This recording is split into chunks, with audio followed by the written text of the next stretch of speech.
What's going on, my good people? Mike Hidalgo here. Thank you for joining us on another FCP Euro DIY. Today we're going to be working on a 2006 Porsche Cayman 987.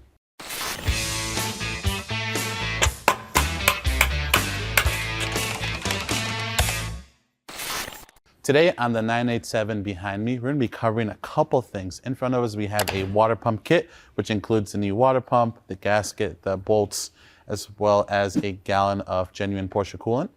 We have also added a serpentine belt kit, or at least most of it. This is a Continental kit, comes with a new belt as well as the idler pulleys. We're going to be replacing them while we're in there. The car has 98,000 miles. More than likely they've never been replaced, and Porsche recommends you do a belt check every 40,000 miles, but a replacement every 60,000 miles. And along with that, we have also added a thermostat. Since we're going to be servicing the cooling system, you always want to do the pump and the thermostat together at the same time if possible. So we have a new thermostat with a new gasket that we will also be replacing. There's no service records for this car ever having the service done before, so more than likely we're going to be dealing with original parts today. The water pump does not have a, if you will, a actual interval. Truly what you want to look for is just obvious signs. The pump either can start to leak, the weep hole starts to leak, the bearing starts to go bad and it starts to get a little bit noisy, and in extreme cases the impeller fails and your car overheats. So if you want to be ahead of the ball here, every 60,000 miles when you're doing your belt is a great time. In this case, this car went to almost 100,000 miles with no problems, maybe every 100K. Truly depends on the vehicle and the way you drive it, but just keep that in mind. 60K is a safe interval. That's not to say that they can't fail earlier than that and or last longer than that. But before we get started on this DIY, we just want to make a mention that this is going to cover your .1 models. So this is the 3.4 liter behind us. It's an S model, so just keep that in mind for those of you looking out there. We also have 996 water pump thermostat DIYs and 997.2 thermostat water pump and DIYs. But with that, let's take a look at some of the tools we're going to need for this job. For this job, you're going to need a torque wrench, anything that can handle 8 Newton meters all the way to 60 Newton meters. In our case, we're going to be using a 1/2 inch torque wrench for our 24 millimeter socket, as that's the only 1/2 inch 24 we have. You may want to use a 3/8 if possible, so you can just stick to one torque wrench. So you can see we have both 1/2 inch ratchet, 3/8 and a 1/4 inch. Just we're going to be mixing and matching some of the sockets we have here. A couple different extensions. We have these extensions here that have a bit of a wobble head. These come in really handy when you want to use a socket without a swivel end on it. So gives you a little bit of play. So we're going to try this along with a swivel adapter for our 1/4 inch stuff. We also have a small 3-inch for our 3/8 drive stuff. Speaking of sockets, we have a 24 mil, a 10 mil. Some specialty ones is an E14, E12, E10. We have an M8 triple square, a T30, a T25. We have some pliers for our hose clamps. We have a 15 millimeter and a 16 millimeter wrench, a small pry bar and screwdriver. We have some torque seal. You can use a paint pen as well for the hardware once you've torqued everything down. We have a small trim removal tool to get the carpet up inside the car. We have some medium strength thread locker. We're going to be reusing the bolt for our main tensioner pulley, just because you'd have to remove a lot of things to get to the back bolt to get it out, and it's not typically something you do every time you do the belt. Maybe the second or third time you do the belt, you can do the job in full. We have a small electric ratchet to help speed up the removal and install of our hardware. We have our vacuum fill tool for our coolant, which is also linked in the description below, and not pictured here but needed, a couple flashlights and a catch can for all your coolant. Now with that, let's go ahead and get started on this DIY. All right, my good people, we're going to start in the back of the Cayman. We're going to be removing our engine cover. This will give us access to our expansion tank at the end of this job. That's pretty much it. We don't really need to do too much else in this area. So we'll start by removing the carpeting first, insulation, and then our heat shield. Just be mindful when you're working over the hips of the 987. You have some soft clothing on. You don't want to mar up your paint. Pretty hard to avoid leaning on the side of the car here, so just keep that in mind. Small trim removal tool just to kind of lift up the carpet, get it popped up. This is going to give us access to our T30s underneath.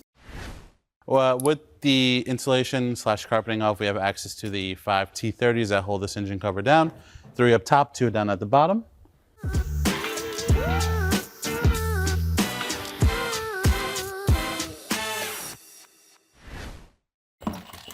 And with this off, we can set this to the side. And we have a nice clear view of our expansion tank up here. Hopefully your engine looks a little bit nicer than this one, but we're not here to judge today. We're just here to work. With our cover off, we're gonna work on removing this bar up here. This is gonna hold down some of this plastic trim here that we're gonna need to pop up so that we can get our carpeting off to access our belt. Belt's gonna have to come off to get the pump off, of course. So with that, I'm gonna readjust, get inside as best as I can, and we'll work on removing these two trim pieces and a little bit of hardware. We're gonna start by popping up these ends of the bar. There's just little plastic or rubber boots on either side. That's gonna expose our triple square. We'll do the same thing on the other side, and then we'll remove those. M8 on either side to remove. These are triple square. Now with both of those free, we can lift up this bar out of the way. And now that should allow us to pop this plastic trim up just a bit. This just has some metal clips that hold it in place. We'll go to the other side and do the same. Nice. That's going to give us the ability to now pull this carpeting out. And we just can lift it up out of place. Looks like we're hung up on the other side here. And now that gives us access to our panel that we need to remove in order to access our belts. So let's do that now. We have 9 10mm pieces of hardware to remove, 2 nuts and 7 bolts. We'll start with the 2 nuts in the middle.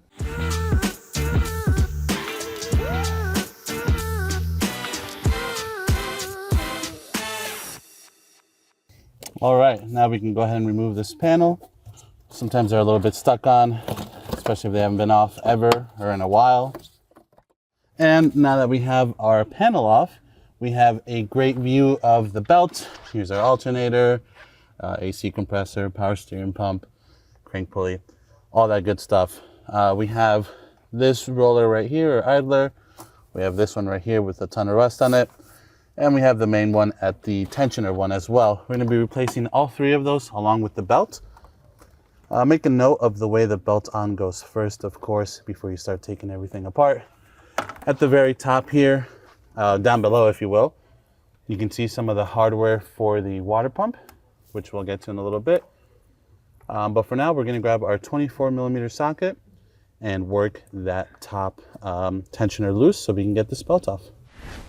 We're gonna take our 24mm socket, get that situated on our tensioner here, tensioner pulley, go down, release the belt, then we can take our socket out of here, and we can pull the belt off our water pump. Obviously, if you're not replacing the belt, you can simply just pop the belt off the pump and kind of let it hang off to the side.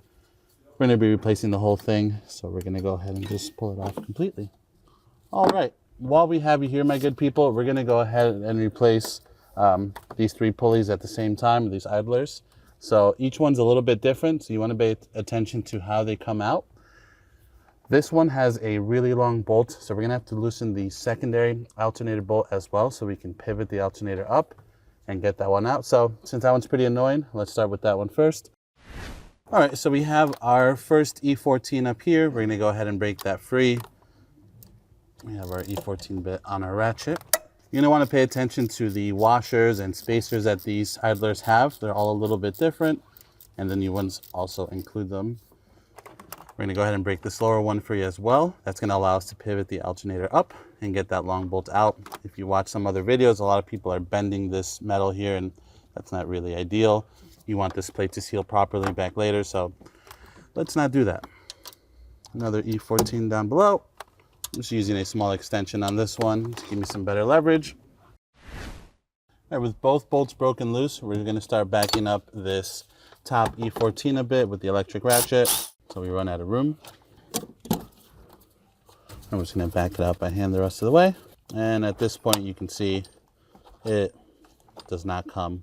It's pretty close, but not close enough. So we're gonna take a small pry bar and just pry the alternator up a bit. Literally a hair is all we needed. All right, wiggle this out the rest of the way. If we need to pry it out more for the new one, we can. And if you know, we have this back spacer, which comes with our new pulley. And then we have a spacer up front or a washer and the bolt. Bolt we'll be reusing. So now that we have this one out, we're gonna leave it out for now just to give us some more room to work with the other 2 rollers here. We're gonna pick it up with doing the tensioner one now. Now the actual tensioning unit is on the other side of this part of the block. To do that, you'd have to remove the intake plenums on the Indian side of things. These don't usually fail. What fails is the bearings inside the roller. So for today, we're just gonna do the roller. So we're gonna grab our 24mm socket once more and a 15mm wrench to kind of hold the bolt on the back. And we're gonna work on taking that one off now. So you can see on the back of the roller here, we have a head of a bolt. It's a little grimy looking, but this old one is a 15mm. The new one that comes with the kit is a 16. So you're gonna get your 15mm wrench on here and counter hold so we can get the 24mm nut off. We have our 24 on our socket. I'm gonna attempt to just break the bolt free first before I worry about counter holding anything. Okay, now it's starting to spin the 15 on the back. I'm gonna use that to my advantage and try to prop this wrench basically over the idler plate that we have left. That's kind of why I left it in place, to use it as a brace, so I don't have to hold both of them. So I'm gonna rotate it a bit more, see if I can get a better bite on that bolt.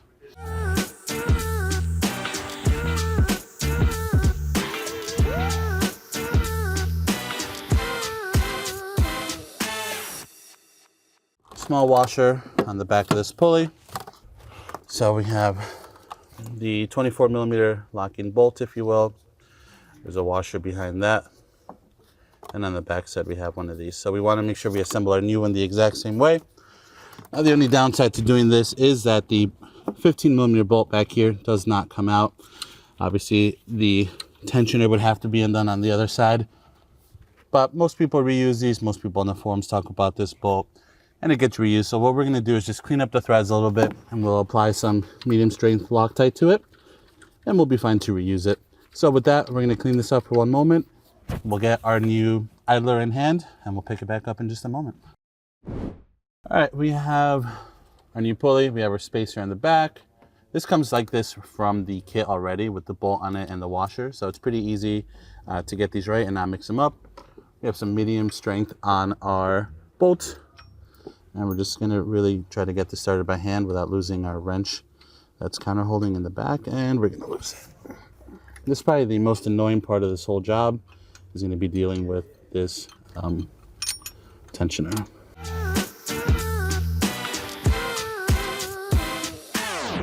Now we have that started, we're gonna grab our torque wrench and we're gonna torque this down to 60 Newton meters.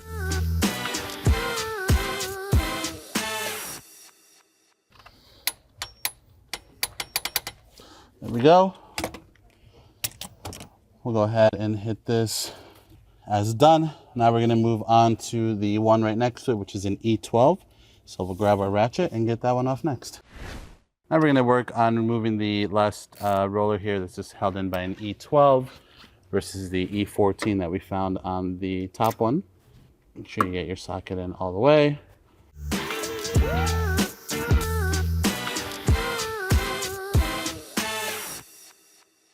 All right, here's our old one. We're gonna go ahead and match it up to one of the new ones on the table. We only have two left. They are slightly different, so just make sure you don't mix them up. We also have part numbers on the front of them. You can match them up with your new one. We have our new one. This one has a tighter back spacer than the one that goes on the long bolt for the alternator. So this one's a nice tight hole.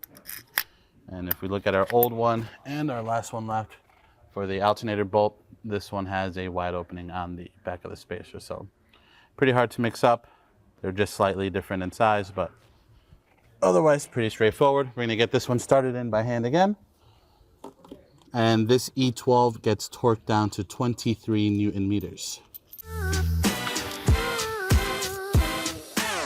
And now with that, we can install our top one, which goes through our alternator bolt.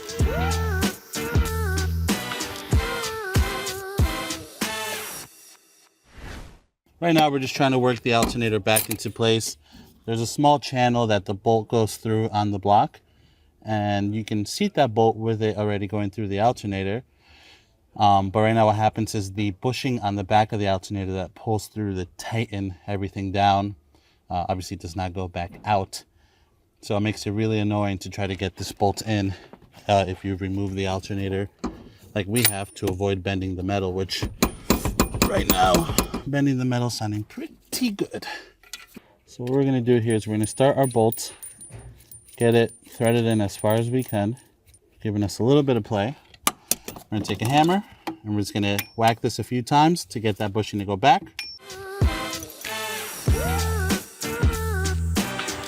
What I'm doing here is I'm just using a small flathead screwdriver to line up the bolt hole for this bottom E14 on the alternator.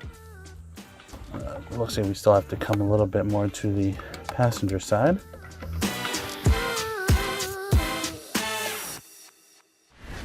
All right, with the bolt started by hand, we're just going to start gently snugging it in.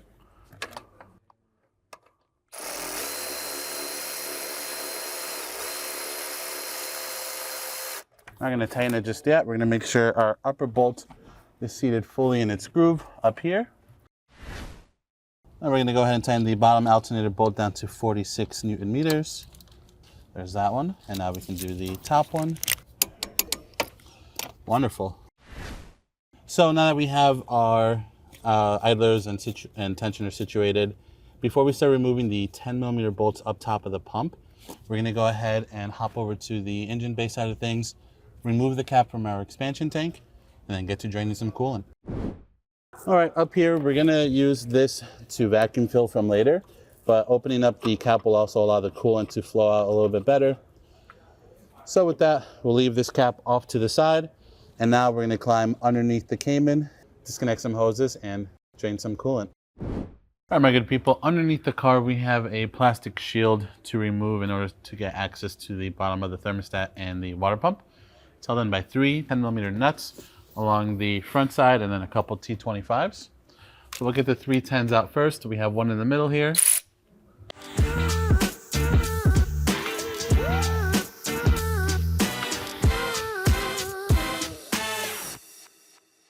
And now we can see our thermostat and water pump. So we're gonna grab our pliers for these constant pressure clamps, get this one off the thermostat first, and then we'll get our catch pan situated, drain some coolant, and go from there. All right, so we're under the car. We're gonna disconnect the hose going to our water pump first. It's nice down here, easy to access. We have our catch pan situated down beneath, ready to rock and roll. We'll get as much coolant out of there as we can. That's not to say that there possibly won't be more when we actually pull the pump off of the block. So we'll keep that catch pan handy. And then once we get this one off and drained, we'll undo the thermostat hose after. Just get that out of the way.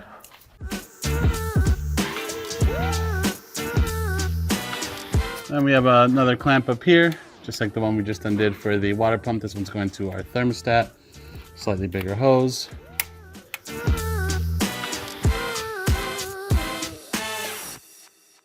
All right, with the majority of our coolant drained, the next step is going to be to remove the thermostat. In order to get to some of the hardware, we have to remove a couple E-Torques that hold a coolant pipe that runs alongside the block. That's covering some of our hardware, so we'll get that started first. We have 2 E10s underneath the exhaust manifold. Once we get those out of the way, then we can work on removing the thermostat before hopping back inside to start removing the hardware for the water pump.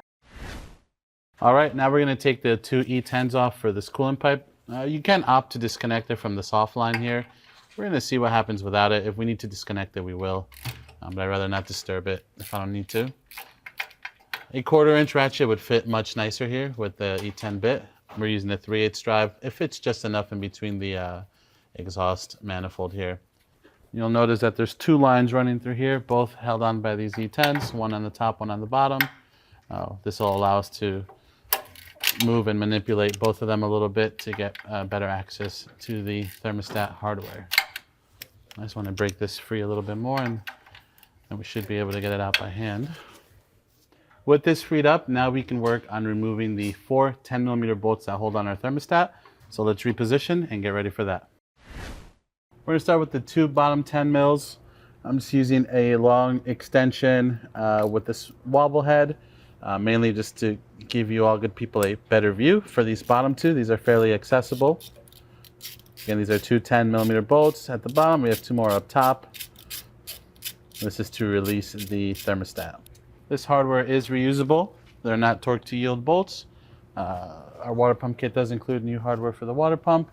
And if you're feeling extra, these will also be the same part number. These will also be linked in the description below, should you want to change the hardware for the thermostat. With these two bottom ones taken care of, now we can hop up to the two top ones. So let's do those now, and then we should be prepared to catch our thermostat when it falls. We have the top left 10, which is quite a pain in the butt to get to with the headers in the way. We're doing our best here with the swivel socket. Just break it free first, and then it should come out no problem. This top one, you can see the way our 10 mil socket is. We have a small swivel adapter, and then we have the 1/4" ratchet sitting above the headers. It's quite annoying to get to this one, to be completely honest. I'm sure you'll find probably a better way. I've been messing with this one for a few minutes. We just want to break it free so that we can get it out by hand the rest of the way. What if I told you I have literally no clicks on this ratchet right now?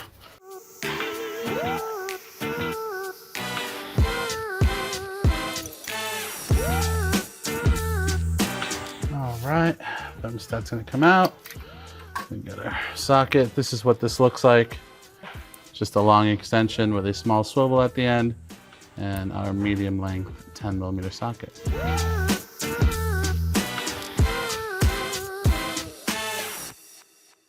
And before we install our new thermostat in there, we'll clean that up.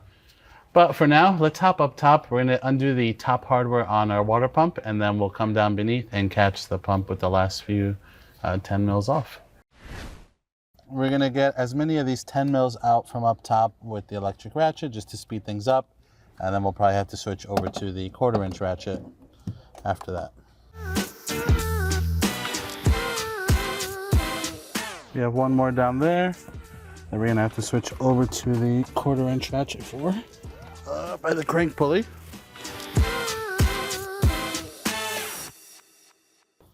All right, that one was not fun. We have 1, 2, 3, 4 out. I think we can get the other 3 down below. So let's head back underneath the car and get the rest out. We have 3 more 10 mils at the bottom. We're just gonna zap these out.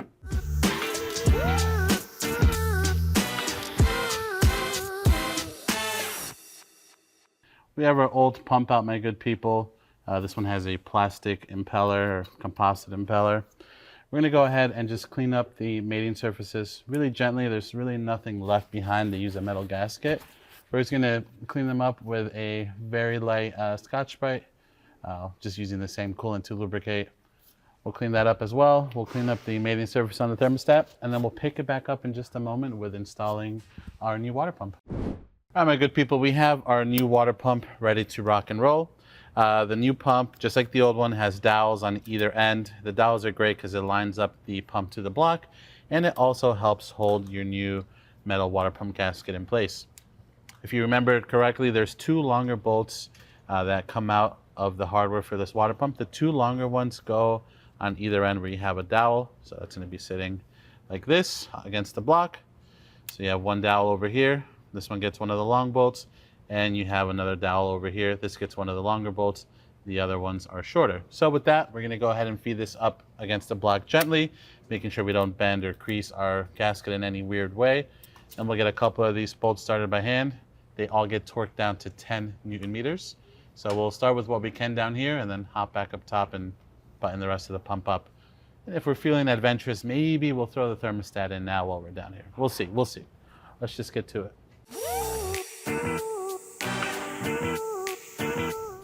I'm gonna take one of the 2 longer bolts, get that one started right here. Sorry for my hands. This is one of the dowel side.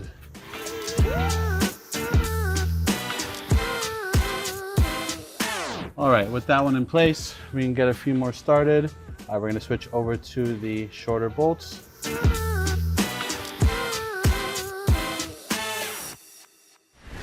All right, so far we have the long one here at the first dowel point.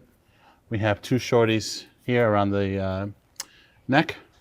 We have our next longer one. This one we took out from above. I was able to reach in and just get it started by hand now.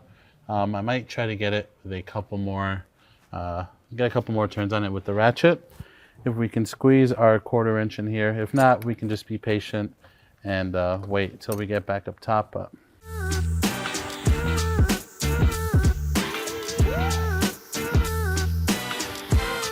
with these started down here, we're just gonna go ahead and torque them now to 10 Newton meters. Then we'll finalize the top ones.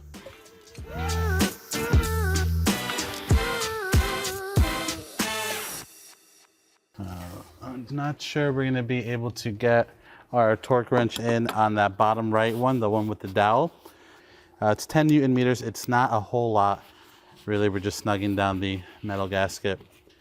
So keep that in mind if you're doing the same at home.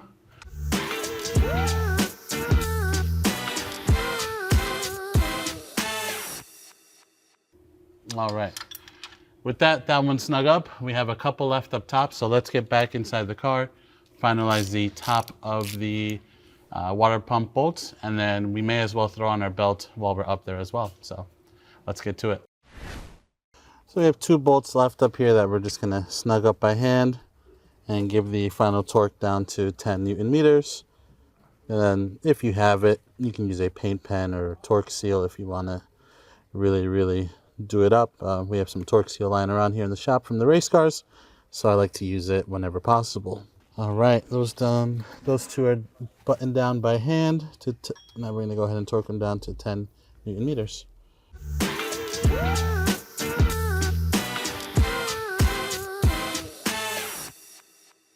All right, we're gonna hold off on the belt for now just so that we can move the car and open the doors and get our cameras in here a little bit better.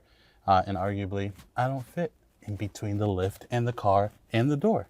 So with that, let's get back underneath. We'll button up the thermostat, get our shields back on, our hoses, and then we'll finalize it with the belt and filling this thing up with coolant. All right, down below, we're gonna feed our thermostat in. Now with this one, there is no dowel, unlike the water pump, to kind of key the gasket in and everything nicely. So we're gonna have to use the hardware to keep everything aligned and in place. So I'll get the bottom bolt started first. Again, this hardware is reusable.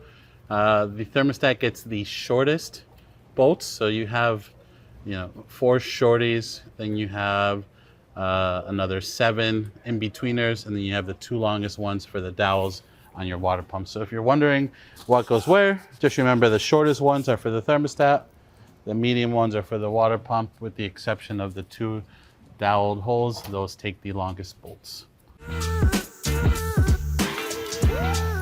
And just like the water pump, this hardware also gets torqued down to 10 Newton meters.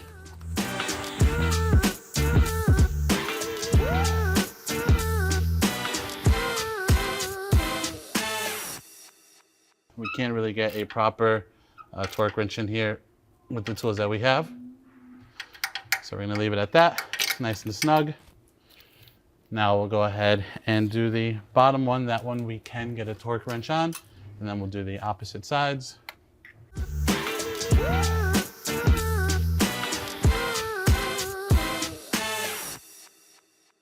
All right, now we have those situated, we can reattach our hoses. We'll start with the thermostat first, since that was the last big one we took off.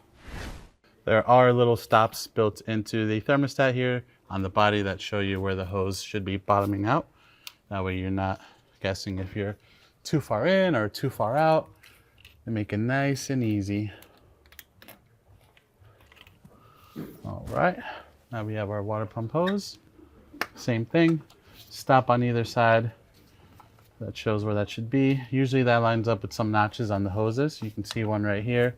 A lot of Porsche hoses have those that kind of help line everything up.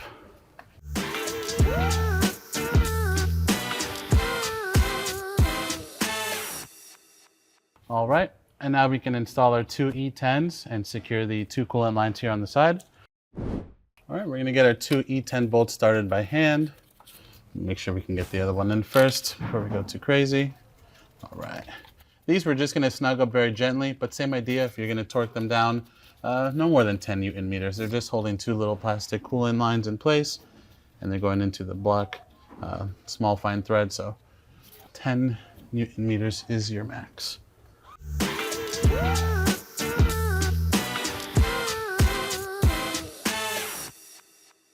All right, now we have that situated. The last thing we have to do under here is install our splash shield. So we're gonna go ahead and do that now so we don't have to get back underneath the car. And then we'll button up the interior and fill this in with some coolant. All right, we're gonna feed the shield back up. These kind of key into each other. Our lift arms are a little bit in the way, but we can just flex the plastic and get it in properly. Okay.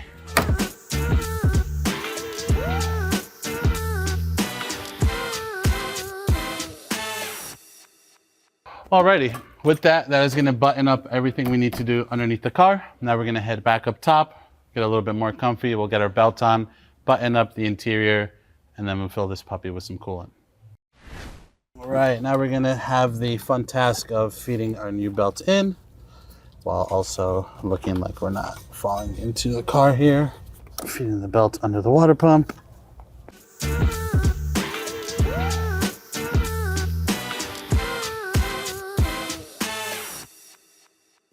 All right, we have our belt pretty much all the way on. Now we just have to slide it over or underneath this last roller. We're gonna get our 24 millimeter wrench and socket on our tensioner pulley. Bring that in, slide that over like so. Make sure our belt is nice and in all the grooves of the pulleys. There we go. Alternator looks good. Water pump looks good. Crank pulley looks good. We'll give everything a nice once over. Now at this point, depending on the job you're doing, if you're just doing the belt, now it's a great time to start the car and make sure everything looks good.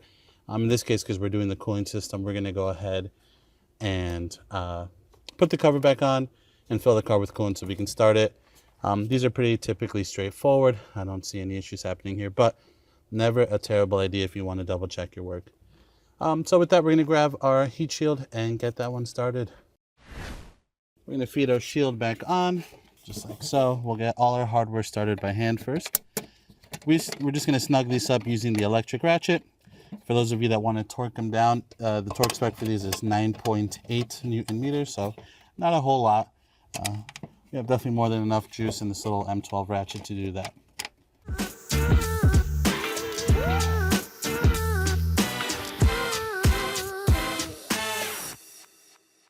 All right, with that installed, we can reinstall our carpet insulation. Now we're gonna go ahead and feed our carpet in, making sure we tuck it behind the armrest and on the sides.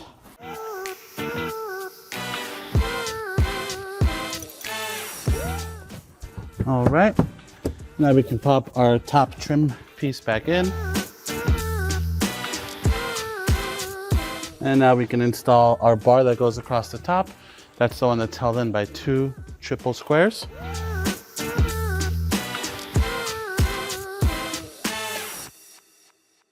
Now we have our trim situated. We can fill this car back up with coolant. So we're gonna grab our vacuum fill tool. We'll get our bucket of coolant and get going with that next. All right, we have our vacuum fill tool set up. We have the end of our tool in coolant. Always keep it fully submerged. This is really the only proper way to fill these cars with coolant.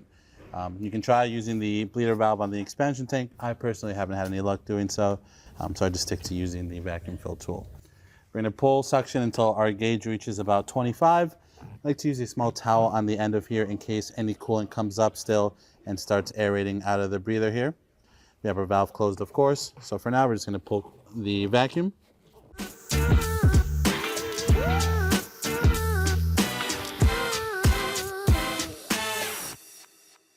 All right, at this point, we've reached just past 25 on our gauge. We're gonna give that a few minutes, and then we're gonna pick it back up by opening up the valve and filling this thing up with coolant. All right, at this point, we wanna be sure that our hose never leaves the bottom of our bucket. We have our gallon of coolant and a gallon of distilled water in there. We're gonna go ahead and open up this valve and just fill the line up for a sec and close it right back up. I like to purge just for a second any air that may have come in via the line. All right, now I'm gonna open up the valve, keep an eye on the level, make sure we don't run out of coolant, and go until this is done.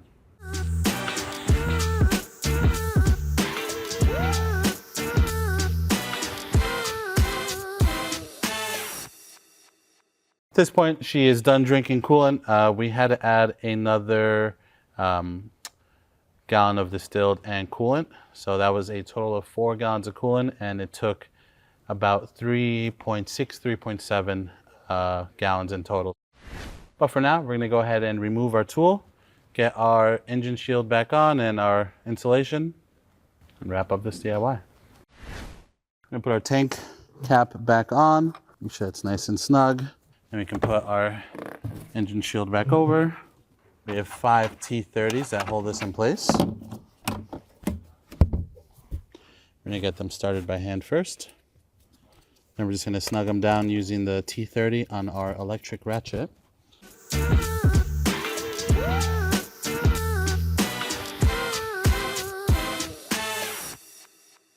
All right, and then we can put our carpeting back over. And that, my good people, is gonna conclude this DIY for today. Overall, honestly, not a bad car to work on, just very tight. And if you're a big guy or a big person like me, it gets a little bit tighter. But other than that, pretty straightforward. If you like this video, please be sure to give it a thumbs up. If you have any questions or comments on what we did today, leave those in the comment section below.